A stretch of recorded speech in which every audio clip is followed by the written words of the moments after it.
Hello all, welcome to my channel చిన్ని కథలు చెప్పనా. ఒక గాడిద తన గర్వం వల్ల ఎలా ప్రమాదానికి చేరువైందో తెలిపే కథ ఇది. ఒక చిన్న గ్రామం చివర ఉన్న అడవిలో ఒక గాడిద ఉండేది. అలాగే ఒక చిన్న కోడి పిల్ల కూడా ఉండేది.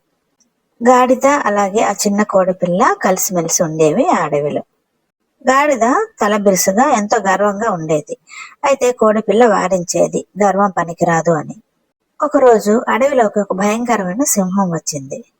సింహము గాడిదను చూడగానే గాడిద మీదకి దాడి చేయబోయింది. ఇది గమనించిన కోడిపిల్ల పెద్ద గొంతుతో కుక్కురు కుక్కురు అంటూ గట్టిగా అరిచింది. హఠాత్తుగా వచ్చిన ఆ శబ్దానికి సింహం భయపడి అక్కడి నుంచి పారిపోయింది. కానీ గాడిద కోడిపిల్ల అరిచిన అరుపుకి సింహము భయపడి పారిపోయిందని అనుకోలేదు.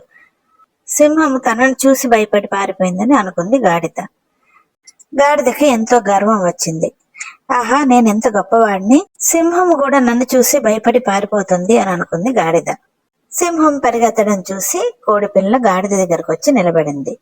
గాడిద వెంటనే కోడిపిల్లతో అంది, చూసావా నన్ను చూసి సింహం కూడా ఎలా పరిగెత్తి పారిపోతుందో అని కోడిపిల్లతో అంది గాడిద.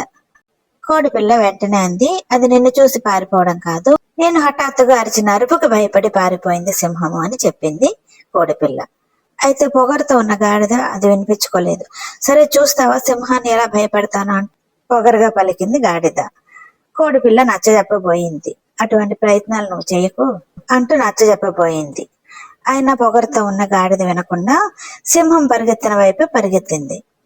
సింహం వెనుకగా పరిగెత్తిన గాడిదను చూసి సింహం వెంటనే పరిగెత్తడం ఆపి గాడిద వెంట పడింది. ఒక్క ఉదుటన గాడిద మీదకి దూకింది.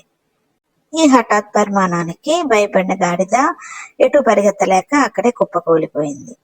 సింహము పంజాతో గాడిద మరణించింది. అతి బలవంతుడైన సింహాన్ని చూసి కూడా తన తెలివి తక్కువ గర్వంతో ప్రాణాలు కోల్పోయి కుప్పకూలిపోయింది గాడిద.